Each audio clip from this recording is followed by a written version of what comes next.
여러분 안녕하십니까. 뉴스와이드 2부 시작합니다. 오늘 뉴스와이드 2부는 탄핵 심판 그리고 대선과 관련해 논쟁적인 주제를 다뤄보겠습니다. 자, 먼저 네 분 소개하겠습니다. 박성규 전 청와대 대변인, 박수현 전 민주당 대변인, 황장수 미래경영연구소장, 백성문 변호사 나오셨습니다. 안녕하세요. 안녕하세요. 성함들이 비슷비슷하셔서 제가 헷갈립니다. 자, 이제 첫 번째 주제는 어제 얘기입니다. 어제가 바로 박근혜 대통령 취임 4주년이었습니다. 많은 분들이 기억하시겠지만 박 대통령이 취임 당시에 내세운 모토가 국민 행복이었습니다. 자, 그런데 4년이 지난 지금 많은 분들이 과연 행복을 느끼시는지 한번 물어보고 싶은데요. 먼저 4년 전 취임 당시 박 대통령이 국민 행복을 외치는 모습 한번 저희가 영상 준비했는데 보고 가겠습니다. 저는 오늘 대한민국의 제18대 대통령에 취임하면서 희망의 새 시대를 열겠다는 각오로 이 자리에 섰습니다. 새 정부는 경제 부흥과 국민 행복 그리고 문화 융성을 통해 새로운 희망의 시대를 열어갈 것입니다.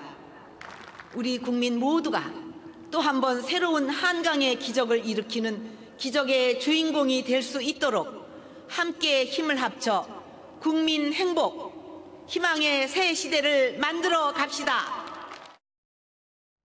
자, 굉장히 호기로운 각오를 저희가 4년 전에 들었었는데 시간이 흐른 지금 국민 행복 글쎄요. 오히려 국민 분열만 커진 게 아닌가 싶습니다. 어제도 사실 최순실 게이트 그리고 탄핵을 놓고 완전히 양분된 모습을 보였는데 어제 집회 영상도 저희가 준비했는데 한번 보겠습니다.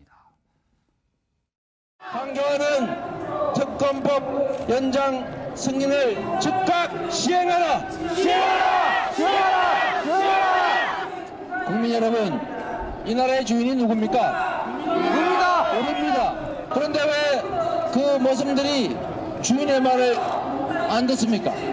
우리 주인들은 명합니다. 민주공화국의 이름으로 원하고 있습니다. 박근혜를 탄핵하라! 탄핵하라! 탄핵하라! 탄핵하라! 아무 검찰의 조사 한 번 안 받고 특검의 조사 한 번 안 받고 1심 재판도 한 번 안 받고 2심 재판도 한 번 안 받고 3심 재판도 한 번 안 받고 특검의 재판도 한 번도 안 받고 무조건 대통령 파면식이라고 하는 이 어마어마한 음모, 이 어마어마한 잘못을 바로 발견해야 된다고 생각합니다. 자, 지금 저희가 4년 전의 모습 그리고 4년이 흐른 지금의 모습을 연속해서 영상으로 봤습니다. 자, 먼저 박성규 전 대변인. 네. 이 정부가 출범할 때 인수위 대변인을 하셨어요. 네, 맞습니다. 자, 그러면 4년이 흐른 박근혜 정부의 모습 그리고 지금 탄핵 심판까지 이른 모습을 보면서 감회가 남다르셨을 텐데 좀 어떻게 보셨습니까?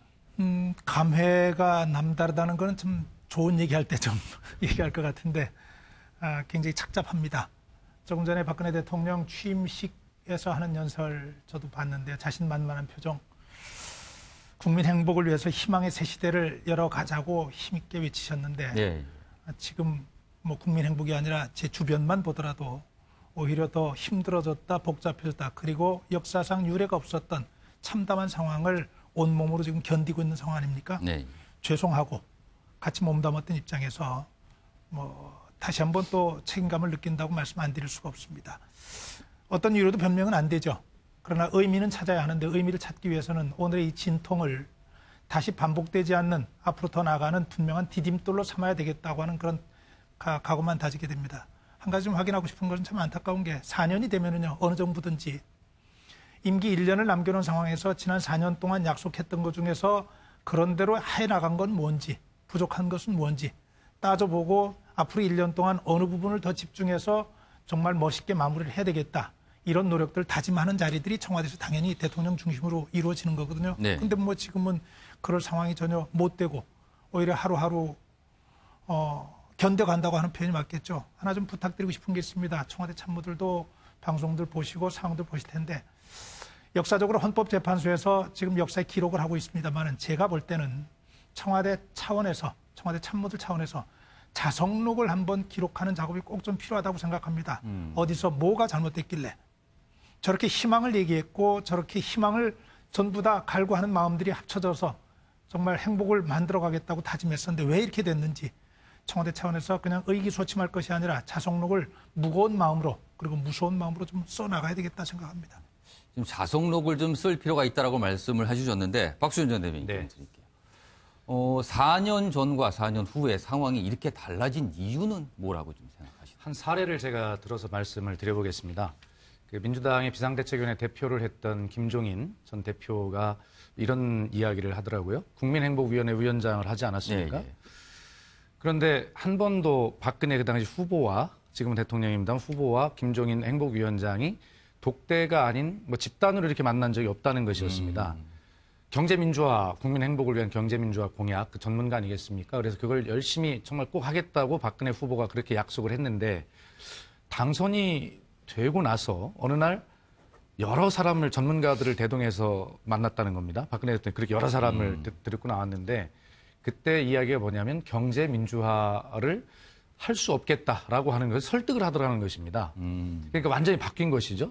대통령 후보 때와 대통령이 되고 나서 아마 거기에 굉장히 실망을 해서 김종인 비상대책위원회 대표가 이제 민주당으로 와서 경제민주화를 실현해 보려고 하는 행보를 이제 하는 것인데 결과적으로 지금 국민이 행복하지 않은 것 이것은 박근혜 대통령이 후보 시절에 대통령이 되기 전에 생각했던 그런 초심들, 마음들, 약속들 이런 것들을 잊은 것 때문이 아닌가라고 하는 그런 생각이고 또 박근혜 대통령을 둘러싼 그런 전문가 집단과 그런 조언 그룹들 이런 그룹들이 사실 대통령에게 좀 잘못된 길을 인도하지 않았는가 이런 생각을 가지고 있습니다. 그래서 지도자가 가져야 될 마음, 초심이라고 하는 것이 얼마나 중요한 것인가라고 하는 것을 다시 한번 생각하게 하는 그런 대목인데 어쨌든 이 대목에서 박근혜 정권만 잘못했다라고 이야기하는 것 야당 정치인으로서도 솔직하게 양심에 걸립니다. 저도 19대 국회의원을 했습니다만 오늘의 사태는 이 박근혜 대통령과 정권의 차원의 문제이기도 하지만 결과적으로는 대한민국 정치권 전체가 국민에게 함께 책임을 져야 할 공동 책임이다라는 생각을 가지고 오늘의 사태를 통해 새로운 교훈을 얻어 나가고 그런 차원에서 박선규 대변인 말씀하신 자성록을 쓰자라고 하는 것은 바로 과거에 대한 반성이기도 하지만 미래에 대한 국민과의 새로운 약속이 아니겠습니까? 그런 것들을 정치권이 공동으로 책임을 야당도 책임이 있다는 자세를 가져야 한다. 저는 이렇게 생각이 듭니다. 자성록을 말씀하셨고 그 자성록에는 대통령도 물론 써야 되지만 야당 쪽도 자성록에 한 줄 걸쳐야 된다는 말씀을 하셨는데 자 그건 그렇고 지금 사실은 엄청난 분열 양상을 보이고 있거든요. 일단 황장수 소장님께 이 질문 좀 드릴게요. 어제 촛불 집회, 태극기 집회 모두 총동원령이 발동된 상태에서 아주 극한 모습을 보였습니다. 그런데 주장을 좀 보면 야 이거는 좀 도를 넘고 있다는 느낌이 들지 않을 수 없는 게 나온 발언들을 제가 몇 가지 추려드리면 피를 흘릴 각오를 하자. 자 전시 상황이다. 그다음에 숨통을 잘라내자. 자 이거는 글쎄요 어떤 적을 향해서 군인들에게 뭔가 주입을 시키는 내용 같은 아주 섬뜩한 느낌까지 드는데 황 소장님 너무 도를 넘고 있는 거 아닙니까 이 정도면? 그렇게 피를 흘릴 각오를 하자라는 분부터 피를 먼저 흘리기를 바랍니다. 저는 그렇게 말씀하시는 분들이 살아오면서요. 거리에서 돌을 한번 들어보거나 체류탄 가스를 한번 맡아보거나 깜빵에 한 가본 분들이 있는가 좀 의문을 가집니다. 그러네 그분들이 좀 이 말씀 민주주의를 좀 위해서 들었으면 좋겠네요. 실제로 자기 희생을 한 적이 있느냐. 평생 이 안온하게 잘 사신 분들이요. 그 평생 고생하신 어르신들을 앞에 놓고 그런 식으로 선동을 하는 부분은 옳지 않다 이렇게 보고 있고요. 지금 솔직히 뭐 어제 한쪽에서는 100만 명 이상 한쪽에서는 자기들 주장 260만 명인데요. 거리의 대중으로 이렇게 민주주의의 법과 절차를 정하겠다라는 것이냐. 저는 처음부터요. 촛불로서 탄핵이 되었다라고 한 것도 잘못이라고 봅니다. 설사 그것이 영향을 미쳤다 하더라도 언론들이나 국민들이 그것이 촛불의 힘이 탄핵을 가져왔다라고 이야기한 것도 사실상 민주주의의 바람직한 진행에서는 옳지 않은 이야기라는 겁니다. 그것은 국회의원의 양식에 의해서 탄핵이 되었다라고 이야기를 해야 되는 거고요. 실제로 거리의 힘으로 이 정치의 어떤 부분들을 좌지우지하겠다라고 하는 것은 기존의 법과 제도 시스템의 무력화를 인정한 전제입니다. 그렇다면 대선을 갖다가 지금 할 때가 아니죠. 법과 제도가 무력화된 나라에서 무슨 대선을 하겠다고 대선 후보들이 선거운동을 하고 다닙니까? 그렇기 때문에요. 이 정치인들이 이 대목에서 거리의 이 대중들을 선동해서 끌어내는 거는 쉬운데 저렇게 나온 대중들이요. 나중에 새로 이번에 이제 곧 한 5월 달쯤에 선거가 있어서 대통령이 누가 뽑힌다고 해봅시다. 그 대통령이 마음에 안 들면 또 6개월 뒤쯤에 거리의 대중들이 나와가지고 또 물려가라고 할 겁니다. 대한민국이 노무현 전 대통령 때부터 시작을 해서 지금까지 한번 보십시오. 노 대통령의 그 탄핵 사태. 물론 탄핵에서 벗어났지만 결국 불행하게 마무리되었지 않습니까? 이명박 대통령 광우병이라는 그 부분을 가지고 또 임기 초반부터 무너져 버렸어요. 박 대통령이 이제 탄핵을 앞두고 있습니다. 예. 이런 식으로 대한민국이 과연 법과 제도에 의한 민주주의를 할 만한 상황이 되고 있는가에 대해서요. 우리가 전부 정말 고심을 해봐야 될 상황이다라고 봅니다. 지금 법과 민주주의에 대해서 우리가 과연 감내할 수 있는 것인가라는 부분에서 의문이 든다고 얘기했는데 이걸 의문을 안 갈 수 없는 게 사실 최근 들어서 헌법재판관 그리고 특별검사 두 진영에 대해서 위협이 가해지고 있거든요. 그래서 오죽하면 양측에서 신변보호 요청까지 하고 있는 상황인데 어떤 위협이 가해지고 있는지 저희가 영상으로 한번 준비했는데 시청자분께서 한번 보시죠.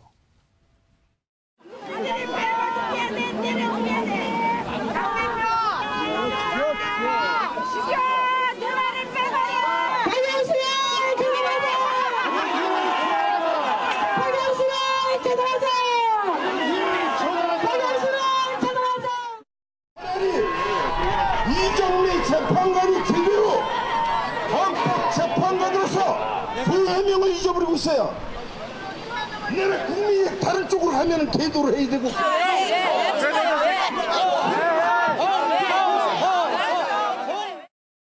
자, 지금 영상에는 나오지 않았지만 특별검사가 박영수 특별검사인데 일부 진영 단체들은 박영수 특별검사의 부인까지 거론하면서 나와라. 가만두지 않겠다. 뭐 이런 약간 위협성 발언들까지 나왔거든요. 자, 백성호 변호사. 이 정도면은 이건 단순히 분연이 아니라 이 당사자들, 특정 이름이 언급된 당사자들은 굉장히 공포심을 느낄 수밖에 없거든요. 아무리 법관이고 이 대범하게 일을 처지한다해도 그렇다면 이 부분에 대해서는 법적으로 어떻게 처벌 내지는 막을 방법이 없는 건가요? 사실 일단 단순하게 집회를 하는 것, 그 집 앞에서 집회라는 거는 뭐 신고하고 집회라는 걸 막을 수는 없죠. 우리나라 헌법상 뭐 집회결세 자유가 보장돼 있기 때문에. 근데 여기서 나오는 이런 발언들은 협박에 가깝다. 이제 이게 사실상 위해를 가할 정도의 실질적 위험이 있다라고 하면 저는 이런 부분은 협박죄로 그냥 아예 박영수 특검이나 헌법재판관들도 고소를 하시는 게 맞는 것 같아요. 그러니까 이게 제가 너무 참담한 게 뭐냐면 지금 이런 얘기를 하시는 분들이 지금 자칭 보수라고 하시는 분들입니다. 그렇죠? 근데 보수의 첫 번째 가치는 법과 원칙을 지키는 거예요. 그렇죠. 법과 원칙을 지키고 그 위에서 조금씩 점차적으로 사회를 개도해 나가고 발전해 나가자가 보수의 가치인데 법과 원칙을 싸그리 무시하고 우리와 마음에 들지 않는 결론이 나오면 적이에요. 그러니까 저는 지금 너무 섬뜩하다는 느낌. 저도 사실 뭐 요즘에 뭐 칼로 찔러버리겠다 이런 얘기들도 저도 그러니까 그런 얘기 좀 들으신다면서요, 요즘에. 그러니까 처음엔 저도 농담으로 받아들였는데 요즘에는 이거 정말 너무 극단화되면서 그럴 수도 있겠다는 생각이 들 정도인데 그렇습니다. 그러니까 저는 박근혜 대통령께서 뭐 최순실의 국정농단 사태 책임 여부를 다 떠나서 이렇게 만든 책임도 너무 크다는 생각이 들어요. 왜냐하면 지금 박근혜 대통령은 계속 침묵하고 계시죠. 뭐 특검에서 안 나가. 아까 김문수 지사가 그런 얘기 하셨는데 특검 조사도 안 받고 검찰 조사도 안 받았는데 어떻게 탄핵이 되느냐. 그건 박근혜 대통령이 선택하신 겁니다. 박근혜 대통령을 조사도 안 하고 지금 여기까지 온 게 아니라. 근데 박근혜 대통령께서 그런 조사를 거부하시면서 아무 메시지 내놓지 않으시는데 하나 딱 내놓으셔야 되는 건 내가 어떤 결과가 나와도 수용할 테니 어떤 집회든 좀 자제를 해달라. 지금 국민이 분열되는 모습은 나 때문에 이렇게 되는 것은 뭐 잘못됐다는 취지의 멘트는 반드시 좀 하셔야 되는 거 아닙니까? 박근혜 대통령이 침묵하고 오히려 태극기 집회, 애국 집회라는 표현까지 써가시면서 이 추운데 얼마나 힘들겠냐는 표현을 쓰니까 더 저러시는 거예요. 그러니까 최소한 지금 이번 헌법재판소 재판관들 국민들이 좀 이분들이 잊고 계시는 게 하나 있는데 네. 과거에 통진당 해산심판도 이 재판부에서 했습니다. 지금하고 그렇겠죠. 그때하고 그러니까 지금 뭐 헌법재판소 재판관들이 뭐 좌익이다 뭐 이런 표현까지 막 극단적으로 쓰시는데 그렇지 않아요. 그냥 유리하고 불리하고를 떠나서 우리나라 헌법상 최고기관의 판단은 수용하는 자세를 가져야 되는데 지금 아까부터 보면 정치권에서 양쪽에서 나가서 어찌 뭐 한쪽은 무조건 탄핵돼야 된다라는 목소리를 정치권에서 내고 이쪽에서는 뭐 어떻게든 탄핵이 안 돼야 된다, 뭐 피바다라고 볼 수 있다, 뭐 이런 얘기까지 하시는 건 이분들이 정말 책임 있는 자세를 갖는다면 이런 행동을 하면 안 되는 게 아닌가라는 생각이 듭니다. 자, 박성윤 전 대표님. 네. 지금 뭐 말이 나온 김에 이 얘기를 이어가겠습니다. 지금 헌법재판소가 사실은 통진당 부분도 다뤘던 재판부였고요. 그리고 지금은 탄핵 심판을 다루는 건데 본인들의 입맛에 맞으면 굉장히 애국적인 활동을 했다라고 하고 본인들의 입맛에 맞지 않으면 이거는 거의 적이다. 이런 식으로 다루고 있거든요. 자, 그런데 양 진영에서 사실 법 민주주의 얘기를 앞에다 내세우고 주장을 하고 있는데 사실은 어떻게 보면 법 민주주의를 과연 저분들이 신봉하는 거나 의문도 강하게 들고 있거든요. 왜들 이러시는 겁니까? 도대체? 왜들 그렇긴요. 법을 우습게 여기니까 저런 일들이 벌어지는 것이죠. 예, 법이라고 하는 것은 상황에 따라서 받아들이지 않고 하는 것 아니잖아요. 그래서 개인 간에도 다툼이 있을 때 최종적인 유권 해석을 하고 결정을 내리는 게 법이고 기관 간에도 마찬가지고 사실은 탄핵의 문제도 정치적으로 충분히 해결할 수 있었음에도 불구하고 안 되고 여기까지 온 것은 양쪽의 의견이 맞서서 그렇다면 법의 판단을 받아보자 해서 여기까지 온 거죠. 전 정말로 걱정스럽게 생각합니다. 왜냐하면은 아까 자칭 보수라고 하는 분들이라고 하는 표현이 나왔는데 보수 아니죠. 보수는 저럴 수가 없죠. 저분들을 정확하게 얘기하면 극성 박근혜 대통령 지지자들이라고 얘기를 해야 되겠죠. 탄핵에 반대하고 하는 어떤 경우에도 박근혜 대통령을 지지한다고 하는. 제가 걱정하는 것은 박영수 특검 집에 가서 저렇게 시위하는 거 있을 수 없는 일입니다. 저 경찰이 막아야 되죠. 그리고 그냥 두고 가면 안 되죠. 반대편에 또 저분들만 아니라 탄핵을 찬성하고 촉구하는 분들도 또 비슷한 일들이 있어요. 말은 저렇게 뭐 공개적으로 언론에서 보도가 되질 않지만 가보면은 저도 가봤습니다만은 유치장에 가둬가지고 박근혜 대통령을 아주 모욕 보이는 퍼포먼스를 한다든지 아니면 나체화가 나왔던 그런 거 가지고 자극한다든지 서로 간에 서로를 상대방을 자극하면서 정말로 법을 무시하고 상식을 무시하는 행동까지 가고 있는 거거든요. 정말 걱정스럽게 봅니다. 제가 좀 걱정하는 건 이런 거예요. 박근혜 대통령 문제가 제일 먼저 제기된 이유가 뭐죠? 헌법 질서를 외면했다는 거예요. 헌법 질서를 무시했다는 거예요. 그리고 나서 헌법 질서를 외면하고 무시하고 국민을 무시했기 때문에 대통령 자리에 있어서는 안 된다고 얘기하고 법의 질서에 지금 의존하고 가는 건데 그 문제를 해결하려고 하는 분들이 법 질서를 저렇게 무시하고 앞장서서 법 질서에 대해서 받아들일 수 없는 입장을 취한다면은 도대체 이거 어떻게 되겠어요? 4년 전에 박근혜 대통령이 국민 행복 시대를 전제를 했었습니다. 네. 전제가 뭐냐면은 얘기했을 때 전제가 뭐냐면 사회 통합입니다. 지역적으로 이념적으로 세대적으로 갈려 있는 사람들 다 통합해서 그 통합을 기반으로 해서 행복을 추구하겠다는 약속이었거든요. 그래서 그때 제가 대변인 때 그 얘기했거든요. 여러분 보십시오. 저 호남 사람입니다. 호남 사람도 데려다가 대변인을 쓰는 것 아닙니까? 여러분 보십시오. 저 이명박 대통령 밑에서 일했던 사람입니다. 사이가 좋지 않지만 저도 불러서 일하겠다는 것 아닙니까? 이게 통합의 상징 아닙니까? 그렇게 얘기를 했었는데 오히려 통합이 아니라 갈등이 되고 분열이 되고 여기까지 온 거예요. 저는 지금 이 상황을 이른바 대선 후보들께서 어떻게 보고 계신지 정말로 궁금해요. 이분들 나라 걱정해야 됩니다. 이분들이 이제 나라 맡으면은 이 국민들을 끌어안고 가야 되거든요. 저는 지금 진행되고 있는 상황을 정말 걱정스럽게 바라보는 이유가 이게 끝이 아니기 때문이라는 걸 알기 때문에 그렇습니다. 이것은 정확하게 얘기하면 예고편입니다. 헌법재판소의 탄핵 결정이 내려진 이전에 이후에 어떤 일들이 벌어질지를 상징적으로 보여주는 장면이라고 생각을 해요. 그럼 책임 있는 정치인은 예고편에서 이렇게 나온다면 저런 일들이 더 진행되면 안 될 텐데 이거 우리가 여기서 어떻게 하지?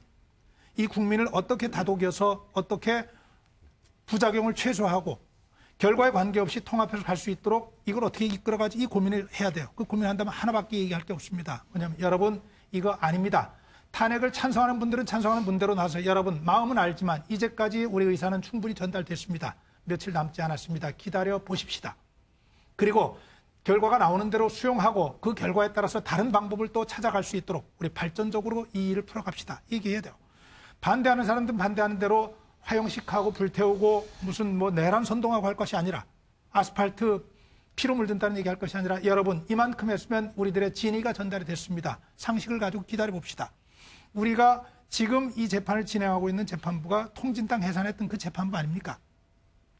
이거 무시하면은 대한민국이 없어집니다. 박근혜 대통령도 없어집니다라고 이제는 기회가 있을 때마다 매일매일 매 시간이라도 텔레비전 앞에 나와서 기자들 앞에 나와서 이렇게 설득하는 작업이 필요합니다. 저는 그런 노력들을 대선 후보들이 지금 해줘야 될 가장 중요한 시기라고 생각합니다. 자, 지금 이게 큰 당부를 해주셨는데 문제는 어제 집회도 그랬지만 지금 3.1절입니다. 3.1절이란 굉장히 뜻깊은 날 양쪽이 단순한 총동원이 아니라 모든 거를 긁어 모아 3.1절 때 무슨 힘을 집중했다는 지금 경고들을 하고 있는데 자, 황장수 소장님. 예. 사실 이렇게 집회 과정이 분열되어 있는 모습을 보이는 것은 어떻게 보면 참석자들의 어떤 잘못도 있지만 그 뒤에 분명 정치인들이 있거든요. 우리가 앞에서도 지금 영상을 보셨지만 정치인들이 나와서 그런 주장들을 하고 있고 그리고 집회 참가자한테 그거를 어떻게 보면은 부안해동한다 할까요? 뭐 이런 느낌도 주고 있는데 예를 들면 이렇습니다. 기각은 혁명, 탄핵은 내전. 아주 극단적 표현들입니다. 자, 이 정치인들 모습 어떻게 해야 됩니까, 저희가? 저는요, 일반 국민들 대다수가 촛불 집회에 갔던 사람, 또 이 탄핵 기각 집회에 갔던 사람들은 이런 시각을 갖고 있다고 봅니다. 촛불 집회에 갔던 사람들의 다수는 지금 박근혜 정부의 부패가 민주주의의 네. 절차를 붕괴시켰다라는 부패에 대한 분노죠. 근데 거기에 여러 가지를 섞고 있습니다. 지금 3.1절 날 하는 집회는 한일 군사 정보 공유 협정 같은 이념과 연관되는 문제까지 3.1절이라고 그러면서 이렇게 또 넣는다 그래요. 사드도 넣고요. 저는 이 촛불 집회 하시는 분들은 박근혜 대통령의 부패와 그로서 비롯되었던 탄핵 이슈만 넣기 바랍니다. 그 다음에 박 대통령의 이 탄핵 기각의 집회에 가는 많은 분들은 이렇게 이야기해요. 우리도 박 대통령이 잘못했다는 걸 안다. 그런데 거기에 가는 이유는 이대로 두면 종북이 집권할까봐 그런다라는 이야기입니다. 그런데 뉴욕타임스도 그러듯이요. 열렬한 한마디로 광신도 같은 컬트 같은 박 대통령의 일부 소수의 지지자들이 실제로 보수를 분열시키고 있어서 보수의 집권 가능성을 점점 낮추고 있다라고 뉴욕타임스가 이야기를 했습니다. 실제로 그 집회에 가서 탄핵 기각을 외치는 부분하고 이 우리나라의 안보나 정체성이 흔들릴 수 있다라는 어떤 이념적인 가치를 확실히 가지신 분들의 어떤 분노하고가 그건 또 이렇게 괴리가 있는 거죠. 이런 식으로 이제 나라가 가게 되면요. 과거에 이 태국에 한번 보십시오. 탁신이라는 총리가 부패 혐의로 외국어로 이제 도주하고 나니까 거기에 노란 사스 입은 사람과 빨간 사스 입은 사람들이 두 표로 갈라가지고 허구한 날 시가전을 했습니다. 그렇죠. 총도 쏘고요. 예. 그래서 태국이라는 나라가 붕괴되어 갔습니다. 지금도 그 일정이 만만치 않지 않습니까? 지금 한국에 이런 식으로 부패의 문제를 갖다가 여기에 오만 걸 다 썼고 여기에 정치인들 거기에 이해관계를 가져서 여기서 쉽게 집권해보자 또 여기에서 이 대선 후보 한번 돼보자 이런 어떤 정치인들이 가세되어 가지고 거리의 대중들을 선동합니다. 근데 대중이라는 부분은요. 이 대중들이 갇혀있는 울에서 대중들을 끄집어내기는 쉽지만은 이 길거리에 나온 대중들은요. 쉽사리 자신의 자리로 돌아가지 않아서 선동되어진 대중은 나중에 통제 불가가 될 수가 있다는 겁니다. 이 모든 어떤 이 분노로 조작되고 선동되어진 대중은요. 국가의 민주주의 시스템을 대의민주주의 제도를 정면으로 무너뜨려 갈 겁니다. 그것이 프랑스가 19세기에 나폴레옹 때부터 시작해서 그리로 나온 대중들이 쉽게 다시 제자리로 돌아가지 않는다는 것을 보여주지 않았습니까? 지금 200년이 되어가는 시점에서 한국의 민주주의가 그런 수준으로 가고 있다는 부분요. 이 거리의 대중들을 선동하는 사람들은 매우 반성을 해야 되고 저는 박 대통령이요. 탄핵 문제는 내 문제다. 이제는 나를 지지하는 사람은 감사하게 받아들이지만은 이 나를 지지하는 분들은 제 위치로 가시기를 바란다라고 이야기하는 것이 이 나라를 맡았던 분으로서 책임이 아닌가. 그러면서 야당의 지도자들도 그렇게 하지 않았으면 좋겠다고 한마디 했으면 좋겠습니다. 지금 양쪽 집회에 참석해서 주장을 쏟아내는 정치인들 말론 애국 다 법을 말하고 있지만 속내를 들춰보면은 셈법들, 선거 그리고 본인들의 정치적 생존을 노린 게 아닌가라는 의심을 안 할 수가 없는데 박수준 전 대변인께서는 제가 뭐 야당 쪽에 계시니까 야당 의원들이 계속해서 촛불 집회에 참석을 해서 주장을 쏟아내는 부분에 대해서는 좀 어떻게 보십니까? 예, 지금 황장수 소장님 말씀하신 대로 분노를 조직화하지 않는 일 굉장히 중요한 가치라고 생각합니다. 지금 굉장히 필요한 일이죠. 좀 야당 정치인으로서 저도 촛불광장에 나갑니다만 가면서 생각하는 것들이 여러 가지가 있습니다. 지금 촛불광장은 사실은 정치인들이 조직화해낸 그런 자리가 아니라 국민 스스로 나온 자리에 야당의 정치인들이 거기를 나가지를 않으면 혹시 나에게 정치적 불이익이 있지 않을까라고 하는 그런 걱정 때문에 사실은 얹혀나가는 측면이 많이 있다라고 그러니까 생각을 뭔가 합니다. 이렇게 압박을 받는다는 거죠. 사실 양심적으로 이야기하면 그런 측면이 있습니다. 그러나 이제 이 모든 것들은 국민께서 하시는 일이다 생각을 하고 또 믿음을 가져야 한다고 생각합니다. 이제 정치인들 정말 아까 우리 박성민 대변인 말씀하셨습니다만 이 탄핵 이후에 결과가 어떻게 나오든 대한민국이 가야 할 길. 지금 대한민국은 대전환기의 시대를 살고 있다 저는 그렇게 생각을 하거든요. 그래서 이 국민이 겪고 계신 이 고통과 아픔 이런 것들이 제대로 보상을 받고 하려면 새로운 질서를 만들어내지 않으면 이 고통이 아무런 의미가 없게 되는 거 아니겠습니까? 그래서 여기에서 이제 정치인들의 역할이 중요한데 특히 야당은 이제 정권 교체를 거의 된다라는 것을 기정사실로 받아들이는 책임감을 함께 느껴야 된다고 생각합니다. 국민이 만들어주신 정권 교체의 이 기회, 이 책임을 어떻게 새로운 대한민국을 만들어내는 것으로 국민께 응답할 것인가. 여기에 더 관심을 가지고 이야기를 해야 된다고 생각하고 특히 야당의 그런 유력 정치인들, 대권 후보들은 특히 그런 책임감을 느껴야 되는데 아직까지는 광장에 국민이 만들어주신 광장에 나가지 않으면 국민의 뜻과 떨어져 있다라고 비판을 받을까 봐 나가는 그런 측면들이 굉장히 많다. 이런 부분들이 좀 잘못된 것이 아닌가라는 솔직한 반성도 해야 한다고 생각합니다. 그러나 야당의 정치인으로서 보면 국민들이 느끼고 계신 이 분노에 대해서 조직화해서는 안 되지만 함께 마음을 느끼면서 분노한 국민의 마음을 함께 어루만져주는 위안의 작업 이런 것도 사실 필요한 일이기 때문에 각오는 있습니다만 결론적으로 이것이 어떤 그 태극기 광장, 촛불 광장 이렇게 대별이 되면서 촛불 광장에 나가는 국민들이 그렇게 느끼는 것이거든요. 이것은 정의의 자리라고 느끼고 있다고 그렇게 생각을 합니다. 아마 그렇게 동의를 할 거라고 생각하는데 그렇다 하더라도 결과적으로 보면 국민이 이렇게 분열되는 모습 이런 것들은 막아야지만이 이 이후에 대한민국을 대비할 수 있다 이런 생각을 좀 더 책임 있게 해야 한다라고 그렇게 느낍니다. 지금 박수현 전 대변인께서 집회에 참석하게 되는 이 정치인들의 압박감에 대해서 잠시 말씀을 해주셨습니다. 지금 저희가 지금 이 분열된 사회의 모습을 말하고 있는데 그 단적인 게 예가 아닌가 싶습니다. 사실은 어제 이정미 헌법재판관에게 살해 협박을 한 사람이 스스로 자수를 했습니다. 그런데 통상적으로 보면 이게 보수 진영 사람이거니 하는데 뭐 젊은 20대라고 합니다. 그런데 이 자수한 이후에 반응이 참으로 갈리는데 한쪽에서는 그것 봐라 보수 진영 사람들이 이런 짓밖에 안 한다고 하는데 또 한편에서는 이거는 야권 진영의 자작극이다라는 또 이런 주장까지 해요. 자, 똑같은 사건이 하나 둔 걸 보고도 완전히 다른 시각으로 보는데 어제 상황 좀 설명해 주시죠. 그러니까 지금 이정미 선임재판관 그 지금 권한대행이시죠. 그러니까 이정미 재판관만 살해하면 그러면 헌재 결론이 우리가 이길 수 있다. 그러니까 쉽게 말하면 한 명 정도는 당연히 기각 의견을 보일 거고 뭐 지금 이정미 재판관만 사라지면 탄핵이 기각되니 내가 한 몸 나서서 뭐 이정미 재판관을 살해하겠다 이런 취지의 글을 올렸던 거예요. 정말 섬뜩한 글을 올린 거죠.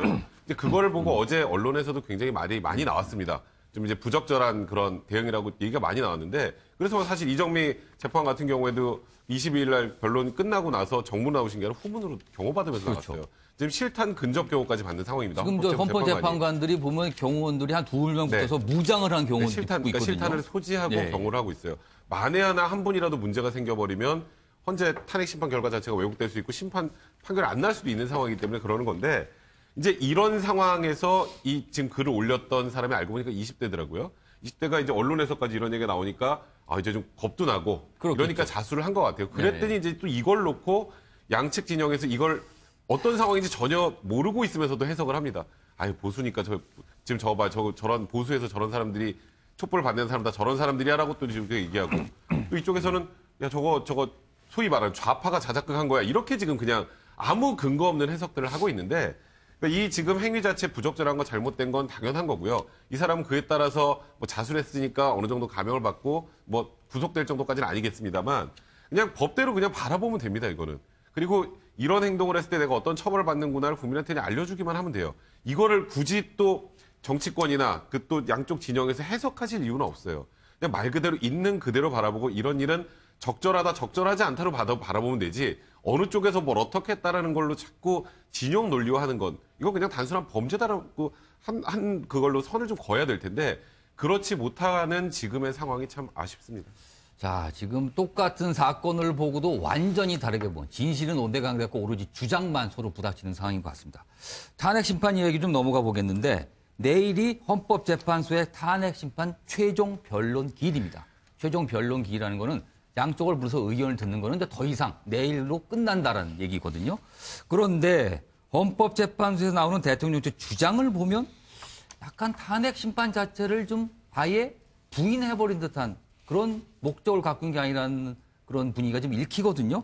자, 박근혜 대통령 측의 김평호 변호사의 말을 한번 직접 들어보겠는데 시청자 여러분께서 한번 판단해 보시죠.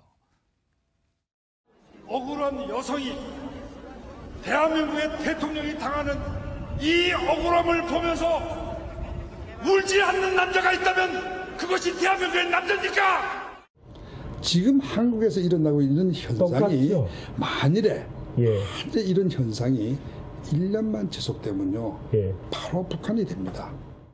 이 탄핵이란 용어는 사실은 민주주의나 이런 데서는 상당히 터부시하는 말입니다. 대통령 탄핵이라고 하는 거는 국채를 바꾸는 것이기 때문에 이거는 정말로 말이 탄핵이지 정변이에요. 정변입니다. 그렇기 때문에 그 탄핵이 일어나는 나라, 대통령을 탄핵하는 나라라고 하는 거는 일단은 비선진 국가예요. 그건 후진국이에요. 당연히. 그건 정상적인 정치 장치가 고장난 걸 의미하고 있어요.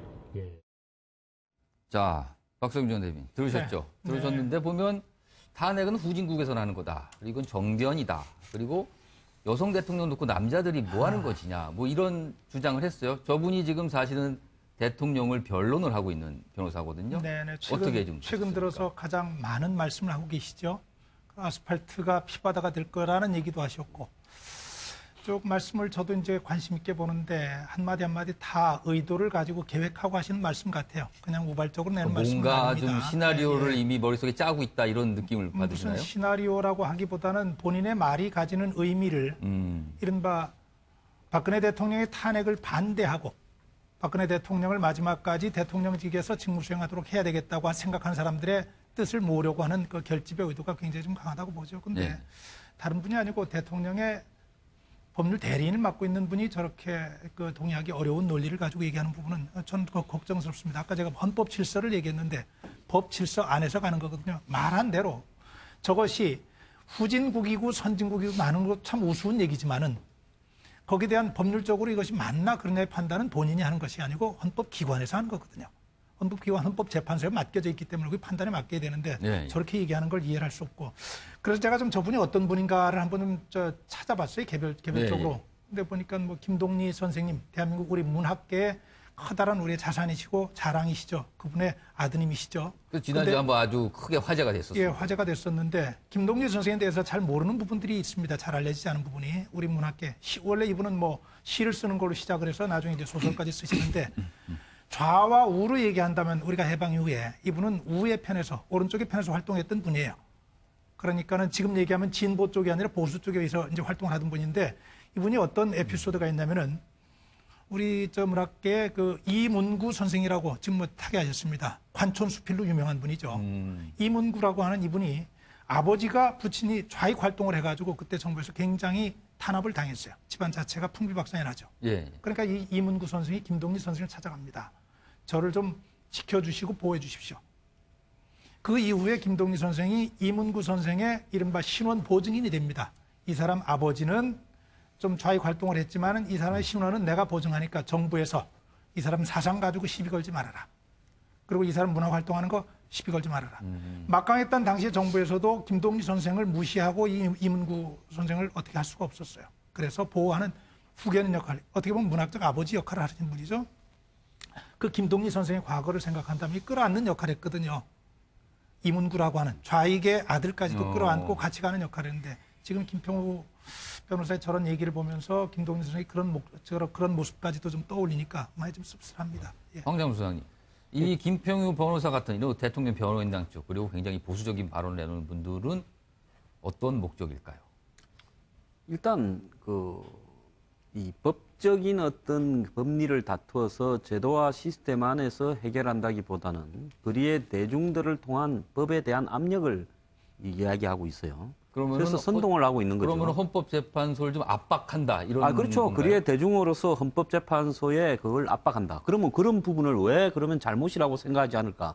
저분 경기고등학교, 서울대 법대, 하버드 대학 법학대학원 나왔을 거예요. 뭐 변협회장까지. 네, 변협회장까지요. 한국에서 최고 상류층으로 최고의 학식을 가지신 분입니다. 그런 분이 왜 거리에 선동할까? 그것은 애초에 탄핵이 거리에서 대중의 촛불의 힘에 의해서 되었다라고 생각하기 때문에 법을 하는 분이 법이 아니라 나도 그러면 거리의 대중을 통해서 그렇게 막아보겠다. 지금 이 이야기거든요. 아까 이정미 협박범, 이 재판관 협박범이 그건 뭐 20대 청년입니다.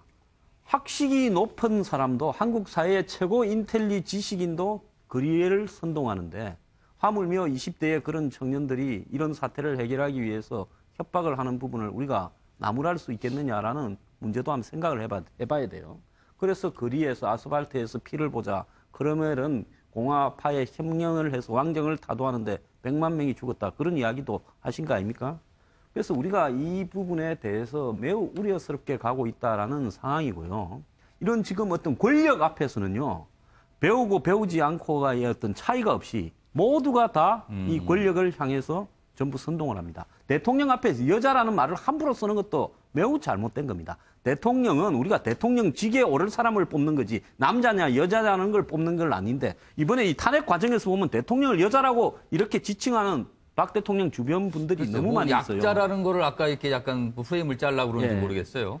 그래서 제가 정말 이 사태에서 저는 황교안 대행이요. 지금 법을 무시하는 부분에 대해서는 좌우 진보 보수를 막론하고 엄격하게 법을 집행을 해야 된다. 지금 경찰들도요. 권력 진공 상태에서 공백 상태에서 눈치를 봅니다. 그래서 황 대행이 이 대응으로서 지금까지 국민들이 잘한다고 이야기하는 부분이 저분이 법과 원칙의 준수를 남보다 잘한다고 해서 평가하는 거 아니겠습니까? 그렇기 때문에 지금 집회고 시위고 본인이 대응을 하는 그날까지 이 어떤 법치에 어긋난 부분에 대해서는 전부 과감하게 법을 적용해서 처벌을 하고요. 필요한 부분에 경호도 하고 거리의 시위도 법을 벗어났을 때는 과감하게 진압을 해야 된다고 봅니다. 지금 저희가 김평호 변호사, 대통령 변호원단에 속해 있습니다. 지금 얘기를 하고 있는데 아까 보면 화면에 보듯이 집회 현장에서 마이크를 잡고 여러 가지 주장을 쏟아내고 있는데 지금 변협에서는 사실 이 헌법재판관을 상대로 한 발언 때문에 품위 유지 위반으로 좀 뭔가 심사를 해야 된다라고 나오고 있는데 문제는 이 김평호 변호사를 지지하는 사람들도 꽤 있다는 거죠. 지금 변협청 얘기에 따르면 항의, 징계를 왜 하냐고 항의하는 전화가 굉장히 많이 온다고 합니다. 자, 박수현 전 대표님. 네. 이런 현상을 저희가 어떻게 이해해야 됩니까? 이게 최근에 새로운 현상들이 자리를 잡아가고 있는 것 같은 느낌이 듭니다. 권위적인 어떤 국가기관, 헌법재판소의 결정, 이런 것마저도 굉장히 홈페이지나 이런 데 들어가서 많은 의견들을 쏟아내면서 그것도 진보와 보수로 갈라진 그런 어떤 이념적인 내용들을 쏟아내면서 사실은 국가기관의 결정까지도 그렇게 여론이라는 이름으로 압박하는 이런 새로운 현상들, 이런 것들이 자리 잡고 있어서 참 큰 문제가 되겠다 이런 생각을 가지고 있는데 사실은 그 김평호 변호사의 대한 변협, 징계 결정, 이런 움직임에 대해서 많은 댓글과 항의 전화 때문에 업무가 마비될 정도다 이런 보도가 나오고 있지 않습니까? 근데 그거는 대중은 그렇게 할 수 있다고 예를 들어서 가정을 합시다 하는데 결과적으로 그런 과정에 이르도록 지식인들이 어떤 역할을 하는가 굉장히 중요하다. 저는 그렇게 생각합니다. 예를 들어서 제가 잘 기억하는 건 모르겠습니다만 어릴 적에 사르트르의 책을 읽은 기억이 나는데 거기에 사르트르가 뭐라고 했냐면 지식인은 권력의 창녀다 이런 표현을 하고 있거든요. 그런데 정말 지금 김평호 변호사 같은 저런 법조인, 전문가, 지식인 이런 사람들이 진짜 도대체 어떤 생각을 가지고 저런 말들을 쏟아내는 건지 이해를 할 수가 없습니다. 그래서 이렇게 아까도 말씀드렸습니다만 대중의 분노를 저렇게 조직화해내는 일들이 결과적으로는 대한민국 미래 발전에 정말 큰 해악이 될 것인데 그런 것들을 아는 지식인들이 전문가들이 저렇게 하는 것 정말 이해를 할 수 없습니다. 지금 대한민국에는 보면은요. 야당의 정치인들은 법대로 하라고 정치인이 법을 얘기하고 있습니다. 그런데 법조인들은 거꾸로 정치를 하고 있어요. 지금 역할이 바뀐 것 같습니다. 정말 이것이 비정상적인 어떤 현상들 이런 것들이 이 비정상적인 대한민국을 정상으로 돌리는데 어떤 기여를 할 것인가 참 큰일이다 하는 걱정이 많이 드는데 정말 저는 그런 생각을 해요. 와서 지금 법과 원칙이 무너진 대한민국을 걱정을 하고 있는데 저렇게 권위 있는 변호사들 저런 법조인들이 저런 아주 상식적인 국민의 판단으로도 이해가 되지 않은 이야기를 함으로써 결과적으로 법과 이 원칙에 대한 권위 자체를 스스로 무너뜨려가는 이러한 현상들이 참 큰 걱정으로 지금 바라보고 있습니다. 자, 지금 이런 상황에서 저희가 지금 대통령 변호인단 얘기를 좀 계속 하고 있는데 백 변호사. 네. 사실 주말 동안 나온 소식 중 하나가 이 변호인단이 헌재의 구인 체제가 안 되면 재심 사유다. 이런 주장을 하고 있어요. 그게요.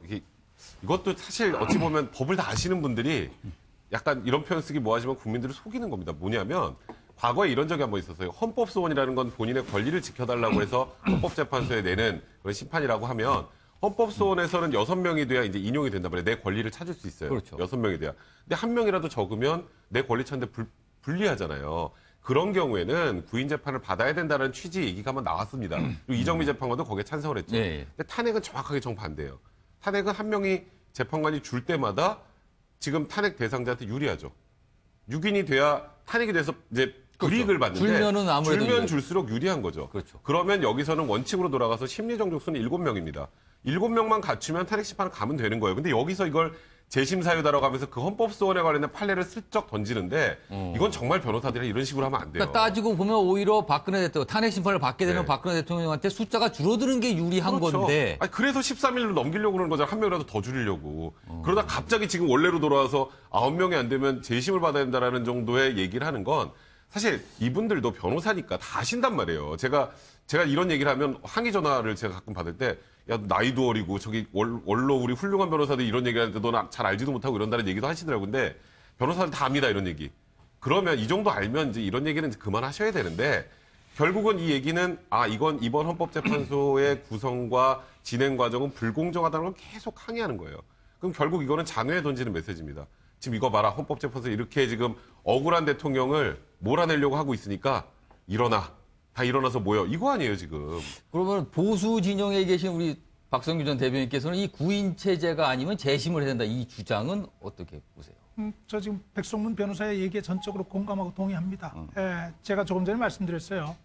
법률가 개인의 의견이 중요한 것이 아니라 헌법 기구로서의 기구의 결정력이 가지는 권위가 훨씬 대단한 거거든요.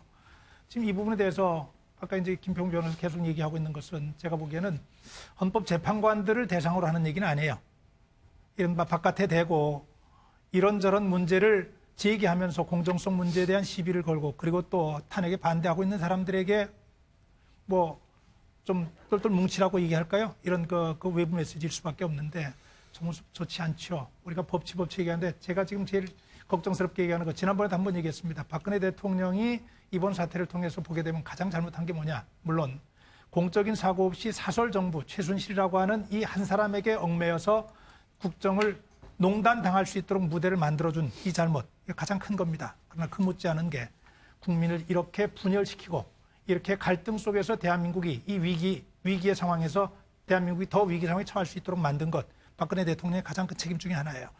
한 가지만 옛날 과거로 한번 돌아가 볼까요? 2007년도 노무현 대통령 인기가 바닥에 떨어졌을 때 지금이야 뭐 광장에 있는 분들이 노무현 대통령 다 칭송하고 노무현 대통령 정신을 계승하자고 얘기하지만 2007년도 1월 달에 나왔던 한국갤럽의 여론조사 결과 노무현 대통령 지지도가 13% 정도밖에 안 됐어요. 잘못한다가 80.1%예요. 그렇죠. 지지율이 굉장히 낮았었습니다. 그런데 잘못한 것 중에서도 가장 잘못한 게 뭐였냐면 국론을 분열시킨다 했었어요.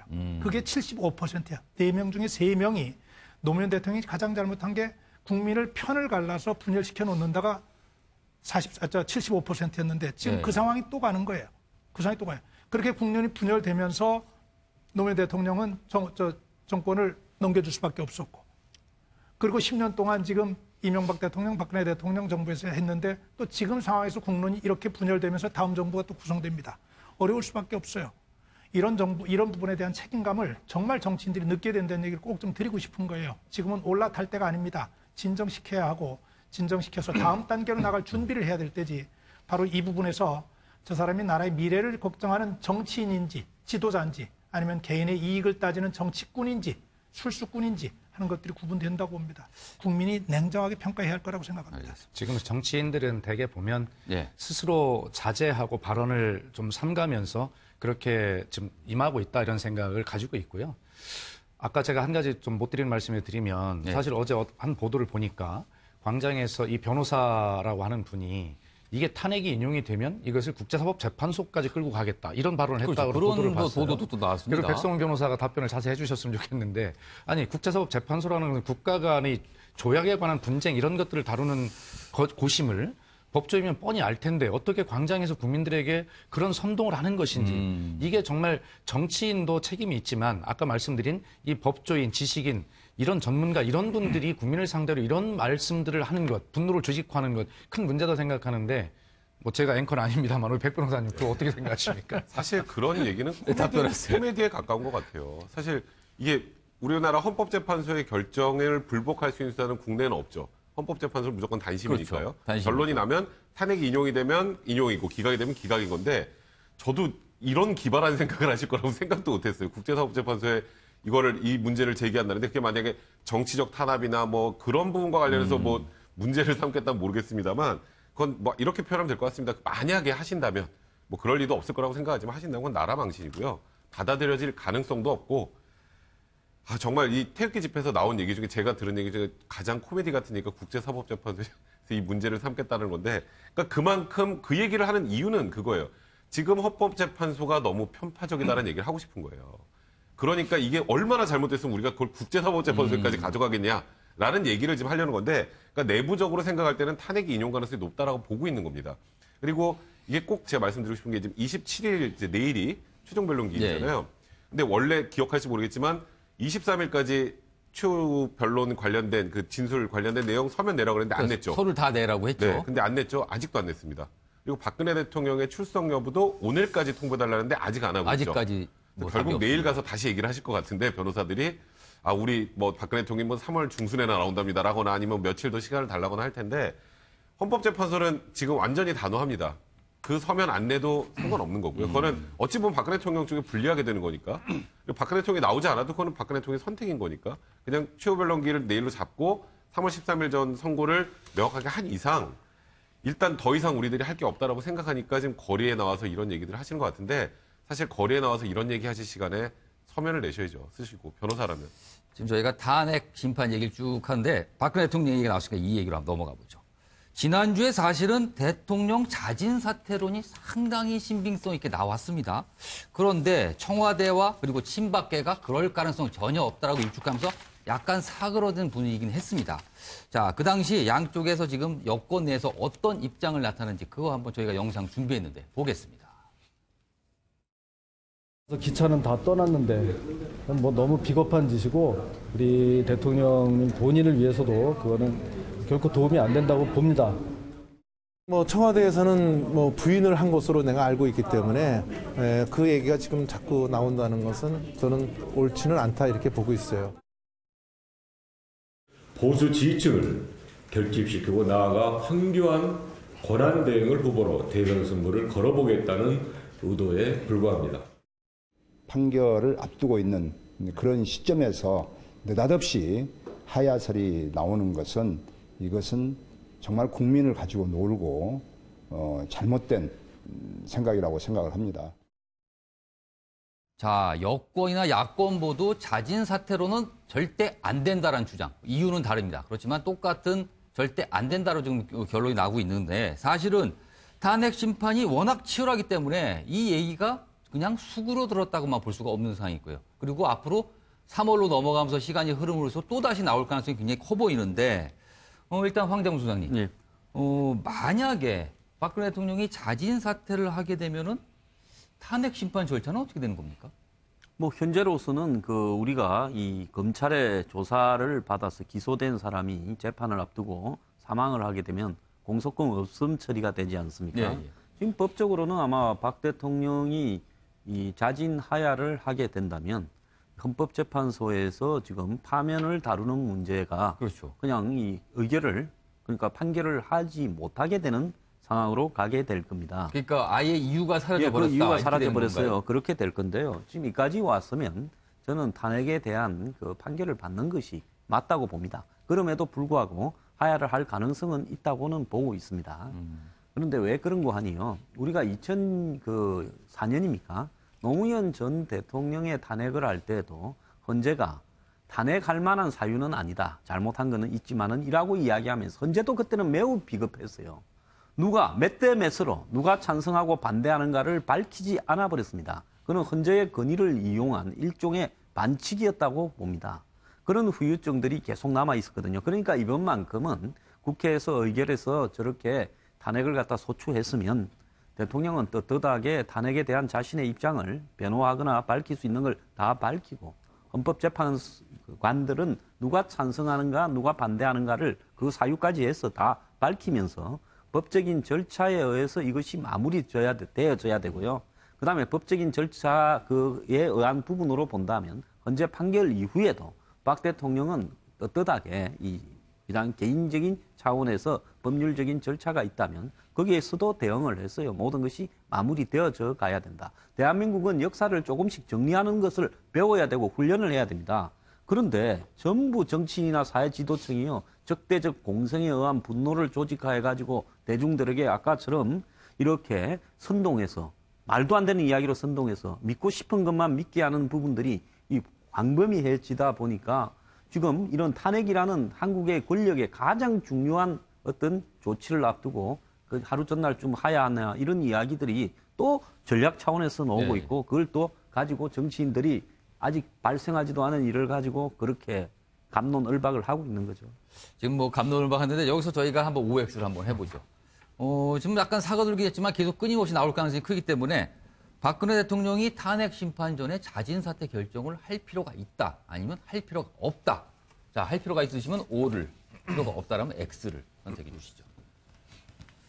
자, 지금 제 양쪽 옆에 계신 두 분은 할 필요가 있다. 그리고 두 분은 할 필요가 없다라고 말씀하셨는데. 하면 안 된다라고 해야죠. 그러면 자, 박수현 전 대표께서는 어떤 이유로 O를 선택하셨나요? 예, 지금 이 탄핵 정국을 만들어낸 촛불 광장의 명령은 대통령의 즉각 퇴진입니다. 뭐 그런 뜻으로 제가 O를 들었고요.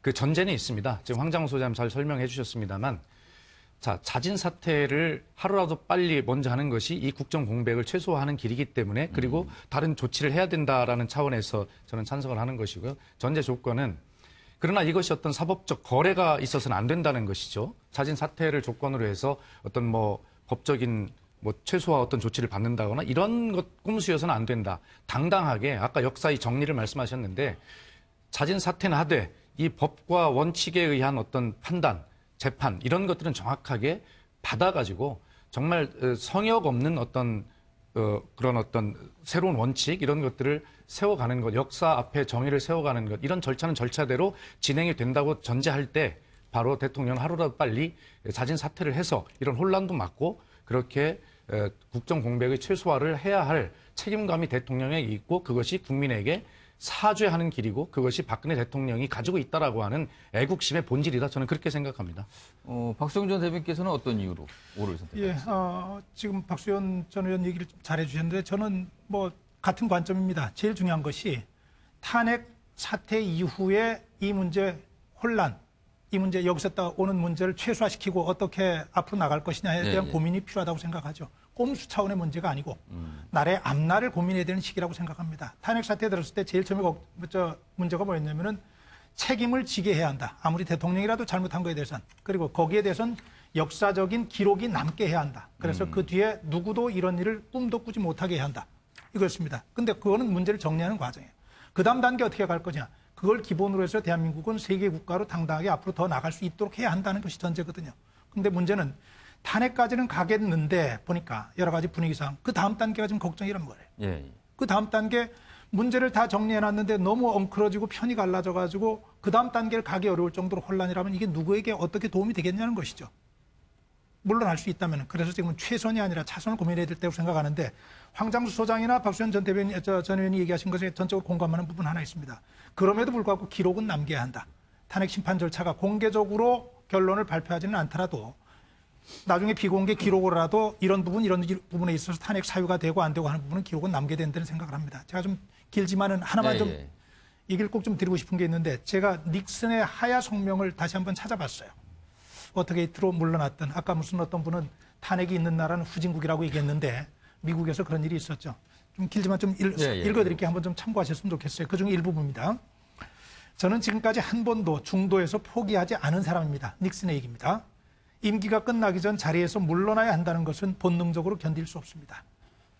그러나 대통령으로서 저는 미국의 이익을 먼저 생각하지 않을 수 없습니다. 미국은 모든 시간을 직무에 쏟아부을 수 있는 대통령과 모든 시간을 온전히 직무에 집중할 수 있는 의회가 필요한 상태입니다. 특히 현재는 국내외적으로 여러 가지 문제에 직면하고 있습니다. 내 개인의 무고를 증명하기 위해서 몇 달씩 싸움을 계속한다면 대외적으로는 평화, 대내적으로는 인플레이션 없는 번영을 이루기에 전력을 기울여야 할 시기에 대통령과 의회 모두 있을 데 없는데 시간을 뺏길 수밖에 없습니다. 닉슨의 하야 성명 가운데 일부분인데 이 뒤에 그래서 나는 내일 정오에 대통령직을 사임합니다 나옵니다. 이미 박근혜 대통령은 의회와 함께 본인의 무죄를 다툰다고 국민의 노력, 국민의 마음 뭐 다 뺏고 여기까지 왔어요. 이제는 정리해야 되는 단계거든요. 정리해야 되는 단계인데 꼼수라고도 얘기하고 어떤 분들은 대통령이 책임을 물어야 한다고도 얘기하지만 사실은 대통령직에서 이렇게 치욕스럽게 자리를 물러나는 것만큼 더 큰 책임이 어디 있겠어요? 역사의 교훈이 어디 있겠어요? 또 하나의 문제는 지난번 노무현 대통령 때 헌법재판소가 그런 결정을 내렸었어요. 크게 두 가지 중대한 범죄라고 하는 얘기를 얘기하면서 대통령이 국민의 신임을 잃어서 국정 수행을 더 이상 할 수 없는 경우라고 딱 못을 박았습니다. 서로 탄핵 심판에서 헌법재판소가 대통령의 탄핵을 기각하다고 하더라도 박근혜 대통령은 이미 국민의 신의를 저버렸고 국정 수행을 할 수 없는 단계에 처했다고 하는데 아마 거기 부인할 사람 거의 없을 거예요. 이런 고민을 이제는 진지하게 해야 하고 이런 고민에 따라서 저는 지금도 자진 사퇴가 충분히 고심돼야 한다고 믿습니다. 그럼 제가 박성준 전 대표께 이 질문을 추가로 드릴게요. 만약에 자진 사퇴를 한 뒤에 박근혜 대통령에 대한 검찰의 수사는 어떻게 돼야 됩니까? 저는 그야말로 정치적인 문제라고 생각을 해요. 그러니까 구속을 시키냐마 이런 게 또 논란이 될 수가 있을 텐데. 그렇죠. 그래서 제가 볼 때는 과거에 그런 경우가 있었어요. DJ 비자금 문제가 나왔을 때 당시에 김태정 검찰총장이죠. 대통령 선거 국면에 문제가 불거졌을 때 이것이 대통령 선거에 영향을 미칠 수 있다 해서 선거 뒤로 미뤘던 전력이 있습니다. 제가 기억하기는. 제가 볼 때는 정치권에서 이 문제를 정말로 국민을 통합시켜서 앞으로 가는 과정이라고 한다면 최소한 대통령 선거 끝날 때까지는 유예를 하는 방법을 찾을 수 있겠죠. 이런 부분들은 그야말로 제 몫이 아니고 국가와 국민을 위한 고뇌에 찬 결단을 정치 지도자들이 내려야 되는 그런 문제라고 생각합니다. 백성훈 변호사는 뭐 이거 얘기는 다 나왔으니까 박근혜 대통령에 대한 만약에 자진 사퇴를 전제로 했을 때 이후에 검찰 수사는 어떤 방향으로 중단이 돼야 되는 것이냐. 아주 쉽게 말하면 그겁니다. 저는 한 줄로 말하면 모든 국민은 법 평등하다는 원칙을 최소한 수사하는 기관에서도 지켜야 된다고 생각을 하고요. 제가 왜 이제 박근혜 대통령은 자진 사퇴하면 안 된다라고 하냐면 저도 원칙적으로 과거에는 박근혜 대통령 자진해야 하는 게 맞다고 생각을 했습니다. 근데 이제는 너무 늦었어요, 타이밍이. 왜냐하면 변론 종결 내일이잖아요. 지금 다 심판 받았습니다. 박근혜 대통령이 지금까지 계속 뭐 어쨌건 무고하다라는 입장을 계속 밝혀왔어요. 근데 지금 느닷없이 사퇴하는 건 이거 그냥 탄핵이 인용될 것 같으니까 일단 전직 대통령 예우라도 받아야 되니까 그리고 자진 사퇴하면 아무래도 수사가 좀 미진해질 가능성이 많으니까 그런 꼼수로밖에 보이지 않아요. 지금 상황에서는. 그렇기 때문에 물론 지금 청와대도 당연히 지금까지 계속 억울함 호소해왔으니 지금 자진하야설은 전혀 없다고 일축하는 것도 같은 맥락으로 생각이 드는데 자진하야를 하시려고 만약에 생각을 하셨다면 그거는 지금부터 한 달 전에 그 정도에 했었어야 할 일이고 지금에 와서 자진하야를 하면서 탄핵과 관련된 내용, 지금 우리 아까 말씀하셨던 기록을 남겨야 한다고 하는데 그 기록도 하나도 남지 않고 결국 박근혜 대통령 뭘 잘못했는지 모르는 상황에서 하야하면서 끝이 나게 됩니다. 그거는 국민들이 바라는 바는 아닐 거라고 생각이 들고요. 그러니까 자진하야를 하건 아니면 탄핵을 인용이 되건 탄핵 기각이 되건 어떻게든 그 이후 과정에서는 제가 말씀드렸던 것처럼 수사와 관련해서는 모든 국민들이 법 앞에 평등하다는 느낌을 줄 수 있게 이번에 저는 사실 특검에서 이재용 부회장 입장에서 굉장히 불행한 일이겠지만 국민들한테는 우리나라 제1위 기업의 오너도 이렇게 구속이 될 수 있다는 걸 보여줬다는 것만으로 저는 특검이 굉장히 큰일 했다고 생각이 들거든요. 잘잘못을 떠나서. 박근혜 대통령과 관련해서도 법 앞에는 모든 사람이 평등하다는 것, 그 원칙만큼 좀 지켜줘야 된다고 생각이 듭니다. 저희가 지금 자진 사퇴론 얘기했는데 막상 당사자는 아무 생각도 없는데 다른 사람들끼리 엉뚱한 얘기를 하는지도 모르겠습니다. 그러나 3월 넘어가면서 탄핵 국면이 점점 더 격화되면 아마 또다시 나올 것 같아서 저희가 한번 다뤄봤습니다. 지금 나온 얘기가 나온 김에 특검 얘기해보죠. 지금 저희가 탄핵 심판, 그러니까 헌법재판소의 최종 변론기이 내일로 끝난다고 했는데 또 하나의 시한이 특검 수사 기간은 이달 28일로 끝납니다. 그렇다면은 오늘 포함해서 3일 남아있는 건데 그래서 그런지 특검이 주말 동안 굉장히 속도를 내고 있습니다. 주요 인물들을 줄줄이 소환해서 막바지 수사를 하고 있는데 어제 최순실 그리고 조카 장시호 씨를 불러서 조사를 했습니다. 그때 당시 출석하는 장면 보겠습니다.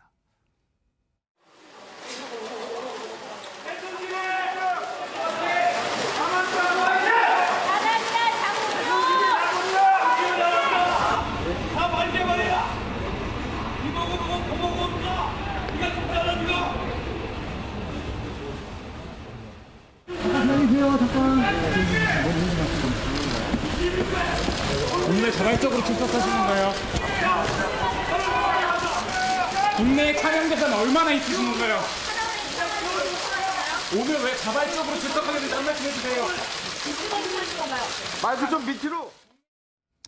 자, 지금 특검 수사 기간은 사실상 황교안 권한대행의 연장에 대해서 이렇다 얘기가 없으니까 사실상 끝난 것 같고요. 그리고 국회에서도 여야 대립 속에 특검법 연장, 그러니까 수사기간 연장하는 법안을 만들기가 어려운 상황이 됩니다. 그럼 사실상 28일로 특검이 끝나게 되는 건데, 황장수 소장님. 예.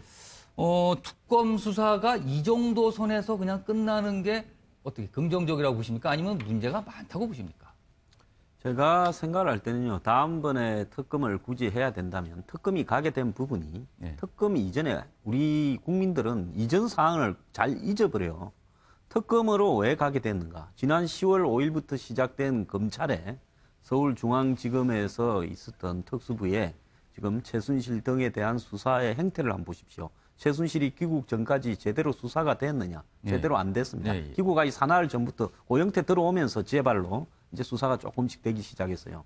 한 달가량을 수사가 되지 않았고 또 수사도 굉장히 늦게 착수가 되었죠. 그래서 권력 앞에는 대한민국의 검찰이나 이런 법적 시스템이 작동을 하지 않는다라는 걸 보여줬기 때문에 특검이 갔습니다.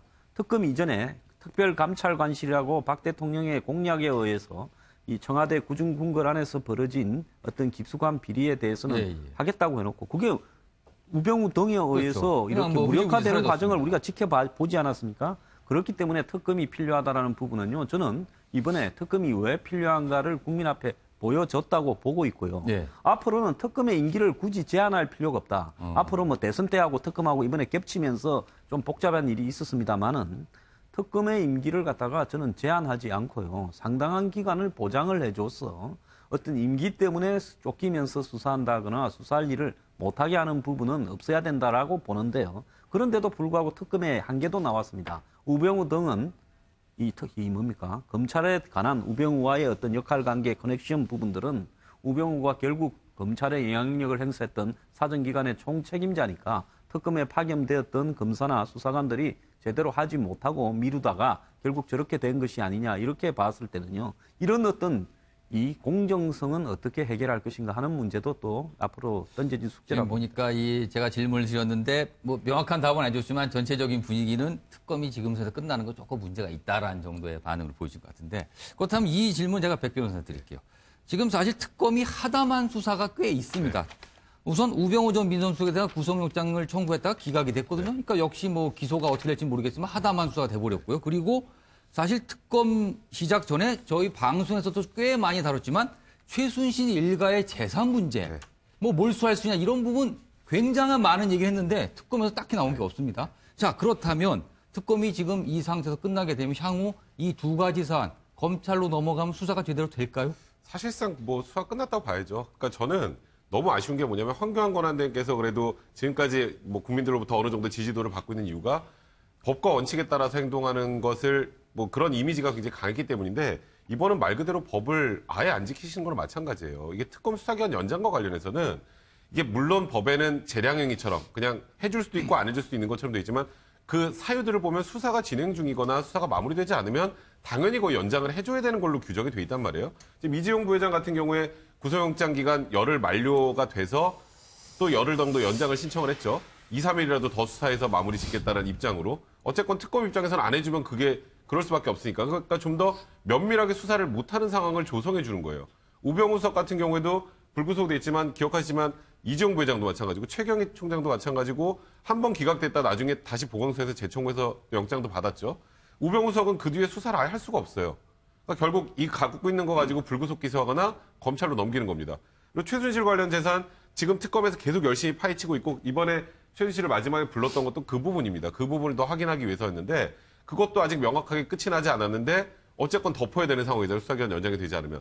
그러니까 이렇게 수사가 아직 뭐 특검이 지금 뭐 어찌 보면 국민들 입장에서 사상 최고로 잘한 특검이긴 하지만 수사가 아직 더 탄력 봐서 더 해야 될 것이 남아있음에도 불구하고 황교안 권한대행은 물론 법적으로는 28일 전까지만 대답을 하면 되니까 계속 미루시는 것 같아요. 그 이유는 하나입니다. 특검이 안 해줄 거라고 생각을 하고 어떻게든 그 안에 마무리를 할 거예요. 이거 바로 다 마무리 됐잖아. 이제 우린 더 이상 연장 안 해줘. 이것 때문에 지금 끝까지 안 하시는 것 같거든요. 그러니까 이거는 사실 좀 비겁한 것 같아요. 환경 권한대행 입장에서 수사기관 내에 아직 수사가 다 마무리되지 않았다는 여러 가지 점들이 보인다면 이거는 법조인으로, 그러니까 지금 정치인으로서가 아니라 법조인의 입장에서 이 수사기간 연장을 한 번 정도만 더 바라보셨으면 생각이 듭니다. 박성규 전 대변인께서는 특검이 이 정도 상태에서 마무리가 되는 거에 대해서 어떻게 생각하세요? 우선은 특검 정말 최선 다했다고 생각합니다. 기획했을 때마다 얘기했지만 국민이 필요하고 국민이 궁금해하는 것이 뭔지 찾아서 열심히 했고 또 나름대로 성과도 냈다고 생각을 하고요.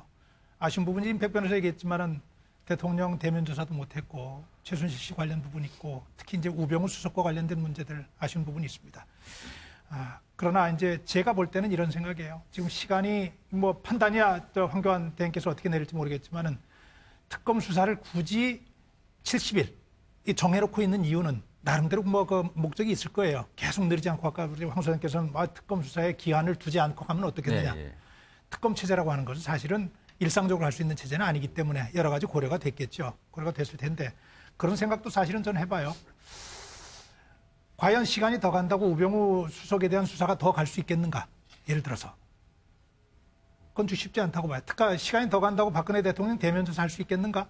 그것도 사실은 저는 자신이 없어요. 언젠가 제가 이런 얘기를 했었어요. 이제 지금 상태에서 한 2주 정도 특검의 연장 기간을 만료 기간 남겨놓고 했을 때요. 이제 나머지 기간에 최선을 다하는 것이 중요하지 벌써부터 더 길게 이거 끌어가지고 뭐 하겠다는 거냐 이거. 이거는 할 수 있으면 좀 정리하고 다음 단계로 가는 게 좋지 않냐 했는데 붙이면은 특검이 잘했다고 얘기하는 건 다른 말로 얘기하면 검찰 특별수사본부가 제대로 못했다는 얘기거든요. 이젠 받아서 이 미진한 부분들 재산 문제나 다른 문제들은 그렇게 가도 되는 것 아닌가 싶은 생각도 저는 조심스럽긴 합니다. 자, 탄핵 심판과 특검 얘기를 저희가 길게 끌고 왔었는데 그건 여기서 좀 마무리하고요. 이제는 대선 주자 얘기, 미래 대통령이 될 사람들에 관한 얘기를 좀 해보겠습니다. 뉴스와이드 2부는 이번 주부터 대선 주자들을 한 명씩 집중 점검하는 코너를 마련했습니다. 대선 주자들의 장단점을 요모조모 따져보는 건데 첫 번째 순서는 역시 지지율에 따라서 지지율 1위를 달리고 있는 문재인 전 더불어민주당 대표에 관한 얘기를 좀 해보겠습니다. 어제 문 전 대표하고 부인 김정숙 여사가 MBN에 출연해서 본인의 대선 출마에 대한 각오 여러 가지 얘기를 했거든요. 그거에 대한 동영상을 먼저 한번 보겠습니다. 그냥 훨씬 절박해졌죠. 네. 지난번 대선 패배 때문에 지금 국민들이 겪는 고통 생각하면 네. 이번에도 정권 교체하지 못하면 나라가 절단나겠다라는 그런 절박한 심정이고요. 네. 그만큼 또 훨씬 더 준비되었습니다. 네. 예, 많이 변했습니다. 지난 대선에 떨어지고 나서의 이런 우리를 지지해 주셨던 국민 여러분들의 그런 성원에 못했다는 책임감이 저희를 변하게 했고 네. 남편은 더더욱 변했고요. 네. 저도 많이 변했습니다. 독해졌습니까? 예. 독해졌습니다. 네. 예. 그래서 네. 사실은 그날 떨어지고 나서 저희는 울 수도 없었어요. 네. 말도 못하고 그것은 저희의 어떤 개인적인 욕망이나 이게 아니고 그 사이 보내주신 정권교체의 희망과 시민들의 그 열망을 알기 때문에 네. 그 다음 날도 울지도 못하고 말 한마디 못하고 했는데 그 다음 날 눈이 많이 왔어요. 저희 네. 집은 이제 구기동에 있었는데 비탈길에 있는 빌라에 살았어요. 그런데 눈이 너무 많이 나와서 제가 아침에 첫 마디 했습니다. 여보, 우리 눈 치러 나가자. 네. 그래서 이 눈을 치우면서 우리를 지지해줬던 분들 그 아픈 마음 우리가 함께 조금이라도 이해하고 거두어 줄 수 있다면 눈 치우는 마음으로 그렇게 조금은 도와주고 싶다는 그 얘기를 하면서 그때 처음으로 눈을 치우면서 저도 많이 울었습니다. 네. 자, 지금 영상이 나가는 사이 오늘 출연해 주신 네 분께 제가 질문을 드렸습니다. 문재인 전 대표가 지지율 1위를 달리는 이유는 무엇인가? 이걸 좀 써달라고 했는데 한번 보겠습니다. 먼저 박수현 전 대표님께. 준비라고 쓰셨네요. 예. 지금 어차피 탄핵이 어떻게 결론이 나든 간에 탄핵이 인용이 된다면 바로 그로부터 60일 이내에 대통령 선거를 치르고 또 인수위원회도 없이 바로 정부를 출범시켜야 그렇죠. 하는 그런 특수한 상황을 맞이하게 되지 않습니까? 이런 측면에서 대한민국은 많은 과제를 가지고 있다고 생각하고 국민께서도 이 적폐를 어떻게 청산할까 그리고 그 적폐 청산된 자리에 대한민국의 새로운 개혁 과제는 어떻게 될 것인가에 굉장히 지금 관심이 높아져 있고 우리 과제입니다. 그런 측면에서 보면 상대적으로 그 문재인 그 전 대표가 후보가 다른 후보들에 비해서 지난번에 출마도 했었던 경험이 있고 또 4년 동안 당 대표를 포함한 여러 가지 정치 활동을 해왔기 때문에 그러한 부분에 상대적으로 준비가 많이 돼 있는 것 아니냐라고 하는 그런 상대적 안정감을 좀 느끼고 있는 측면이 있다. 저는 그렇게 생각해서 준비라고 적었습니다. 준비가 잘 돼 있다. 뭐 요즘 유행한 말로 스스로 자강됐다. 자강론 주장하신 분인데 스스로 자강됐다. 뭐 이런 뜻이 되겠고. 자, 백 변호사는 박근혜 대통령 얼핏 보니까 이거는 외부에 도움이 있었다 이런 걸로 보이네요. 그러니까 사실 박근혜 대통령이 이런 탄핵 사태까지 오게 되면서 박근혜 대통령의 대척점에 있는 인물로 딱 떠오른 첫 번째 인물이 문재인 대표입니다. 어쨌건 저번 대선에서도 대결을 했었고 그리고 이번 탄핵 과정에서도 문재인 대표의 목소리가 많이 나왔었잖아요. 그러니까 젊은 층에서도 문재인 대표가 대통령이 된다면 지금 이 어찌 보면 이 구시대의 적폐를 해소할 수 있을 것이다라고 생각을 하는 게 굉장히 강한 것 같고요. 이번에 이 탄핵 과정, 수사 과정을 쭉 지켜보면 청와대 압수수색도 못했죠. 박근혜 대통령 대면 조사도 못했죠. 그러니까 마치 지금 청와대 안에는 어쨌건 굉장히 많은 범죄와 관련된 자료들이 있을 것 같은데 박근혜 대통령과 좀이라도 연관된 사람이 대통령이 되면 이것도 못 밝힌다. 근데 다만 이렇게 대척점에 있는 문재인 대표가 대통령이 된다면 이번 정권에 있었던 문제점을 다 밝혀낼 수 있지 않겠느냐라는 생각 때문에 그 어느 정도의 그 지지율이 계속 유지가 되는 것 같고요. 그래서 그 지지율이 계속 고공행진하는 것 가장 큰 이유는 결국 박근혜 대통령 때문이 아닌가라는 생각이 듭니다. 두 분이 지지율 1위를 써달라고 했는데 한 분은 문재인 전 대표의 스스로 노력 때문이다. 그리고 이쪽 한 분은 그게 아니라 외부의 지금 정권 자체의 잘못 때문이다. 물론 그 부분도 포함이 돼 있으니까 1등을 하시겠지만. 첫 번째 순위를 뽑으니까 역시 이걸 강조하신 것 같고. 자, 이쪽 두 분도 얼추 비슷한 답을 하신 것 같아요. 일단 황장 소장님께서는 보수 정권 스스로 몰락한 탓이다. 우리가 복싱 세계 타이틀 매치를 앞두고요. 상대 후보가 개최량에 통과 안 돼서 게임을 못 하고 그냥 이 경기를 안 하고 이기는 이런 일들도 있었죠. 그래서 이게 지금 뭔가 하면 솔직히 보면 문재인 대표와 이 후보가 굉장히 어렵게 왔습니다. 지금까지. 2015년 대표가 될 때도 박지원 한테 겨우 이겼고요. 그 후에 보궐선거에서 패배해서 그때부터 물러나라 이야기가 나와가지고 혁신위를 만들었는데 안철수 의원은 그걸 갖다 반대하고 또 탈당을 해서 국민의당이 만들어지고 그러면서 비대위를 구성하는데 당 내부에서 마땅한 사람을 찾지 못해서 그렇게 싫어하는 김종인 의원을 데려다가 비대위 대표를 시켜가지고 이렇게 호남에서 또 못 이기면 정계 은퇴하겠다는 말도 시사했다가 호남 패배하고 이러면서 겨우 120석을 넘겨가지고 일당이 되었죠. 이런 어떤 과정 또 그 이후에도 이 비서실장 때 이 북한 인권 결의안에 뭐 북한에 물어보자 이런 이야기들을 해서 사실 문재인 후보가 야권에서는 후보로서 독주했지만은 많은 이 야권 지지자들조차도 좀 불안감이 있었습니다. 그런데 이 보수 진영 스스로가 완전히 무너져 버리니까 어쨌든 이 비주류가 탈당하고 이 친노 친문만 주로 남은 민주당에서 당권은 잡아서 후보가 될 가능성은 높다고 보기 때문에 그것 때문에 지금 저렇게 유지가 되고 있다. 이렇게 봅니다. 그러니까 외부 요인이 첫 번째 이유가 되겠다라고 이제 설명하신 것 같고요. 자, 박성규 전 대변인께서는 재수라고 쓰셨어요. 네.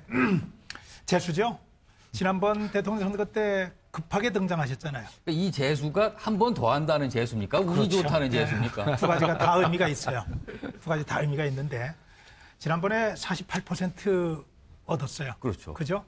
48% 얻고 떨어졌는데 대한민국 사람들이 가지고 있는 정서가 있어요. 한 번 했다가 실패한 사람들이 다음에 나설 때 아유 저 양반 지난번에 고생했는데 이번에 한번 돼야 되는데 그런 인식들이 있을 수 있어요. 두 번째로 48%라고 하는 적지 않은 득표를 하면서 사실은 민주당 내 야권 지지층들 사이에서는 확고한 자기 세력을 구축할 수 있었어요.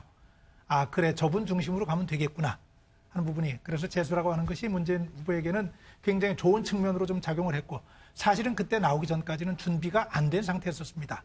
3개월 전쯤에 급조돼가지고 나왔었죠. 마땅한 그렇죠. 후보가 없어서 그렇게 나온 상태에서 본인 관리를 사실은 본인 지지층에서는 꽤 했다고 봐야 되는데 제가 두 번째 재수 운이 좋았다고 하는 거는 저분이 저렇게 등장해서 한 2, 3년 동안은 저분을 견제할 수 있는 다른 세력이 민주당에서 나오질 않았어요. 안희정도 안 나왔고 이재명도 안 나왔고 본인들을 드러낼 수 있는 사람들이 없었어요. 그러니까 혼자 동무대를 이뤘었죠. 그 야권 내 경쟁자도 없었다. 그렇죠. 동무대를 이뤘다가 이제야 이제 안희정이라고 하는 완전히 다른 성격을 가진 같은 뿌리지만 다른 성격을 가진 후보자가 등장하면서 비교가 되는 대상에 있고 국민의 입장에서 보면은 또 민주당 지지하는 사람 입장에서 보면 문재인이 아니어도 이길 수 있다더라. 문재인하고 뭐 크게 차이가 나지 않게 이길 수 있고 표 확장성 더 있다더라. 이런 얘기들이 나오기 시작하면서 이제는 안심할 수는 없는 단계로 넘어가는 것 아니냐 그런 생각합니다. 자, 지금 네 분의 답을 들었는데 답 내용은 비슷비슷하지만 설명은 참 다른 식으로 방금 다 설명해 주셨습니다. 그래서 시청자분께서 문재인 전 대표가 지지율 1위를 달리는 이유를 다양하게 들으셨으리라 믿겠습니다. 이번에 저희가 또 질문을 한 번 더 드렸는데 어떤 질문이냐면 문재인 전 대표가 지지율 1위를 달리고 있지만 이에 만만치 않게 비호감도, 그러니까 나는 이 사람이 싫다라고 질문을 줬을 때 뽑히는 비율도 상당하거든요. 최근 한국갤럽 여론조사에 따르면 문재인 전 대표의 호감도가 47%였지만 싫다, 그러니까 비호감도도 46%로 거의 팽팽하게 나왔습니다. 그만큼 지지율 1위라는 거는 긍정적 측면이지만 이 비호감도가 높다는 건 그만큼 아주 싫어하는 사람이 많다는 거기 때문에 이 부분도 좀 따져봐야 할 문제 같은데, 자, 이것도 이제 박수준 전 대표님께부터 하나하나 질문 드리겠습니다. 자, 먼저 보면 역시 재수다. 여기 또 아까는 이유가 재수였는데 여기는 다른 질문에 또 이유가 재수라고 쓰였어요. 그렇습니다. 이게 동전이 아까는 제가 준비를 썼고요. 이 재수라고 썼는데 동전의 앞뒷면 같은 것입니다. 지금 우리는 삼김 시대라고 하는 굉장히 큰 터널을 지나왔어요. 과거에는 굉장히 오래 정치를 해도 그것들이 가능한 어떤 제왕적 총재 시절 이런 것들을 겪었는데 이제는 정치 지도자의 어떤 지도력 뭐 이런 것들에 대해서 국민은 굉장히 다양하고 역동적인 것을 원하는 그런 아주 패턴이 빠르게 변하는 시대를 살고 있거든요. 그렇기 때문에 이 두 번 출마하는 문재인 후보 입장은 준비가 잘 됐다는 장점인 반면에 그 뒷면은 사실은 그런 측면에서 보면 좀 피로감이 오는 약간 진부한 느낌을 그런 준다, 느낌을 가질 수도 있거든요. 그래서 지금 두 번 출마하는 것이 장점일 수도 있지만 그런 측면에서 또 단점이 될 수도 있다. 저는 그렇게 분석을 하고, 다만 문재인 후보의 이 비호감도가 지금 이제 비슷비슷하게 나오는데 사실 얼마 전까지만 해도 굉장히 호감도가 굉장히 높은 측면이었거든요. 근데 지금 추세는 비호감도가 굉장히 낮아지고 있는 추세로 가고 있다. 이런 것들은 자료를 통해서 충분히 볼 수 있는 부분입니다. 자, 이번에는 황장수 소장님 답변 한번 넘어가 보겠습니다.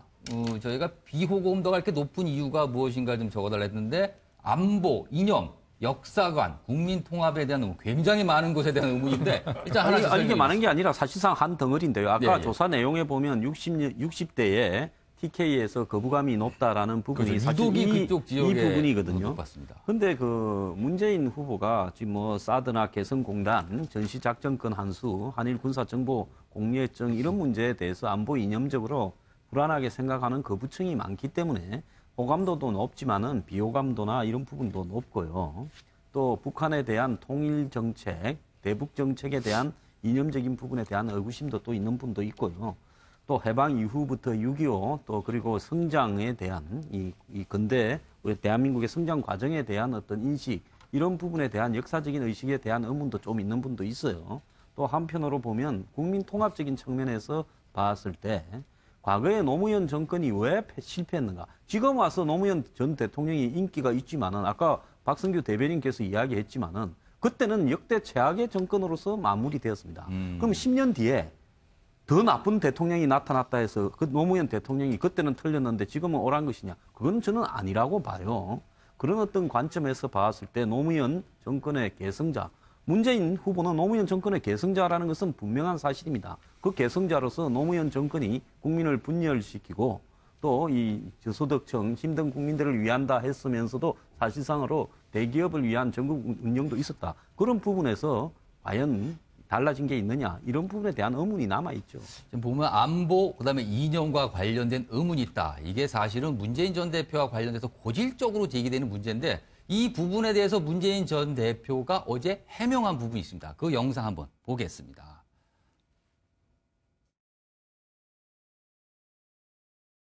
사실 제 삶을 호남과 함께 해왔습니다.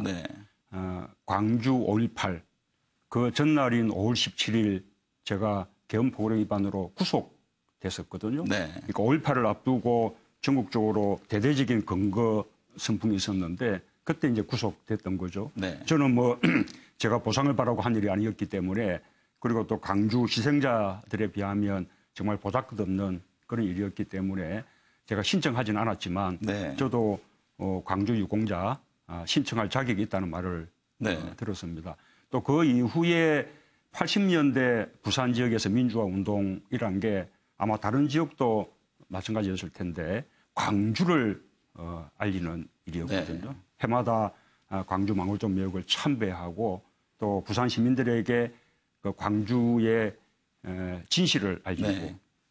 뭐 그런 이제 활동을 해왔었고 또 3당 합당 이후에는 또 김대중 대통령이 또 민주당을 네. 지지하는 역할을 쭉 해오면서 부산 지역에서 호남 역할을 그렇게 해왔다고 생각합니다. 네. 뭐 저는 이제 북한이 싫어서 떠나온 이제 피난민 집안에다 또 특수사 공수부대에서 또 당당하게 군복무를 마쳤고 청와대에서 민정수석 또 비서실장 네. 그런 정부 고위직도 했고 국회의원 할 때도 국방위원으로 그렇게 활동을 했거든요. 저보고 종북이라고 하는 것은 네. 말이 안 되는 것이죠.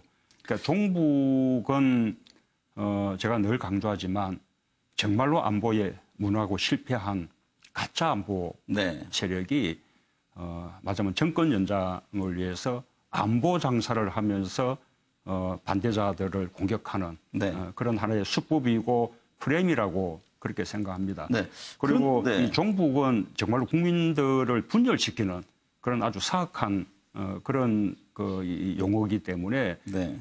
저는 정치권이 퍼뜨리고 있는 이런 용어들을 국민들이 받아들여서는 안 되고 오히려 종북이니 이런 주장을 하는 분들을 국민들이 단호하게 심판해 주셔야 한다고 생각합니다. 네. 저런 해명에도 불구하고 안보관을 문제 삼는 보수 진영의 그런 의문은 계속되고 있습니다. 그게 현실이긴 합니다. 자, 이번에는 박성준 대표께서는 비호감도가 높은 예, 이유를 친노의 그늘 그리고 70년대식 사고다 이렇게 썼었어요. 예, 좀 두 가지를 썼는데요. 예. 친노의 그늘이라는 건 노무현 정부 지금은 각광받고 있지만 10년 전에 정말로 최악의 정부라고 얘기했었어요. 그 최악의 정부의 비서실장 출신. 그 책임 자유롭지 못하죠. 근데 그것을 기억하는 사람들이 있습니다. 지금 젊은이들은 그 시절을 기억을 못해요. 그러나 그 기억을 하는 사람들 사이에서 그 실패한 정부의 2인자였던 그 책임에서 자유로울 수 없고 특별히 아까 시작 때 말씀드렸던 편가르기, 갈등을 부추겼던 이 상황에 대해서는 굉장히 좀 불안함을 가지고 있다고 하는 말씀을 드릴 수 있고 또 하나 지금 박수현 전 의원 준비가 돼 있는 것이 아까 장점이라고 얘기하셨는데 제가 볼 땐 준비가 거의 안 돼 있어요. 70년대식 역사인식이라고 말씀드렸는데 두 가지만 말씀드릴게요. 짧게요. 얼마 전에 출판 기념회를 하면서 그랬던가요? 우리 사회에서 친일 세력, 산업화 세력, 그리고 주류의 보류 세력들을 주류 본류들을 좀 청산해야 된다는 이런 표현을 했었습니다. 또 얼마 전에 안희정 지사의 선의에 관한 발언이 났을 땐 뭐라 하냐면 안희정의 선의에는 분노가 빠져 있다. 이 얘기했습니다. 자, 청산과 분노라고 하는 얘기는 우리 70년대 독재 시대에 쓰던 얘기입니다. 권위주의 시절에. 지금은 포용을 얘기하고 과감하게 같이 가는 방향을 얘기되는데 아직도 청산을 친일 세력까지 포함한 청산을 얘기하고 정의에 대한 분노를 얘기한다면 21세기 사고는 아니죠. 이것은 누구랑 같은 거냐면은 박근혜 대통령이 이 큰 실패를 저지르게 된 가장 근본적인 원인이 70년대에 갇혀 있었다는 거거든요. 세상은 이렇게 달라졌는데 아직도 갇혀 있어서 이 부분이 굉장히 큰 약점이라 저는 그렇게 보죠. 자, 백송훈 변호사는 비호감도가 높은 이유를 패권주의 이미지라고 쓰였어요. 그러니까 원래 사실 유력한 후보인 경우에 비호감도가 높은 건 당연한 일입니다, 사실. 그거를 문제 삼는다기보다 그래도 왜 비호감도가 높으냐를 하나를 지적을 하면 여러 가지 다 말씀하셨으니까요. 이상하게 문재인 대표하고 같이 무언가를 하는 사람들 다 떨어져 나가요. 안철수 대표 그랬죠. 김종인 대표도 사실 그랬죠. 뭐 그러다 보니까 무언가 문재인 대표는 굉장히 선한 모습을 가지고 계시지만 문재인 대표 주변에 있는 분들이 우리만 맞아. 그 느낌이 강하다고 생각하는 국민들이 많은 것 같아요. 그러니까 문재인 대표 그게 결국 외연 확장하고도 연결되는 부분인데 다음 정권의 가장 큰 이제 문제는 누가 돼도 다수당이 되지 않는 정권이기 때문에 외연 확장을 하고 포용하지 않으면 정권이 굴러갈 수가 없습니다. 그래서 이런 이미지 때문에 지금 문재인 대표에게 자꾸 의구심을 갖고 계시는 분들이 많은 것 같은데, 그래서 앞으로 남은 이제 뭐 탄핵이 만약에 인용된다고 가정할 때 선거 기간 동안에 가장 주력해야 될 게 문재인 대표가 포용력이 넓다라는 것. 그 부분을 계속 강조하고 보여줄 필요, 그리고 실제로 입증할 필요가 좀 있다는 생각이 개인적으로 많이 듭니다. 자, 요거는 저 야권에 계신가 박수현 선생님께 마지막 질문 드릴게요.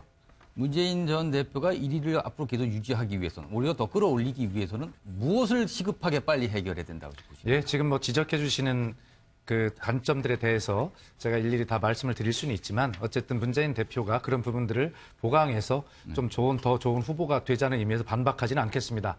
자, 문재인 대표 후보가 가장 유력한 주자로서 해야 될 일은 정말 이 분열된 대한민국을 통합으로 이끄는 그런 지도력을 보여주는 그게 가장 필요한 것이 아닐까, 이렇게 생각합니다. 자, 통합을 꼭 해야 된다. 이걸 마지막으로 제시해 주셨습니다. 자, 오늘 준비한 내용 여기까지고요. 나와주신 네 분 감사합니다. 요즘 상황을 보면 좌우 따로 가는 날개만 있고 중심을 잡는 몸통은 없는 듯합니다. 이러다가 날지도 못하는 새 신사가 되는 게 아닌지 걱정입니다. 뉴스와이드 2부 여기서 마칩니다.